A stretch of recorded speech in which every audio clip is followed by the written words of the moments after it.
I am the Tofu Golem. Please enjoy the video. You begin by enabling cheats or setting up a command block. This gives you immediate access to the /draw command.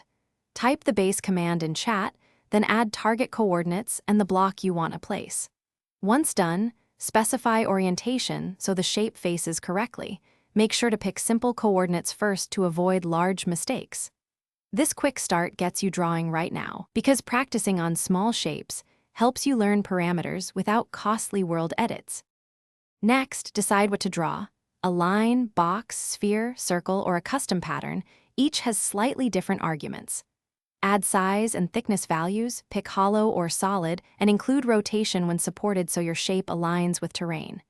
Use relative coordinates with tilde for placement based on your position. Use absolute for fixed points. Once you enter these parameters, run the command to preview. If the shape is wrong, adjust size or center coordinates and try again. To finish, run the precise command with the final block type and confirm server or single-player permissions are correct. Preview using small sizes so you can iterate quickly.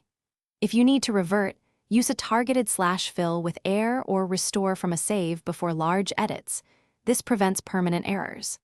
If nothing happens, make sure your syntax matches expected arguments, that you have operator rights, and that no plugins or data packs are blocking custom draw commands. Thanks for watching. Consider subscribing if we helped you today.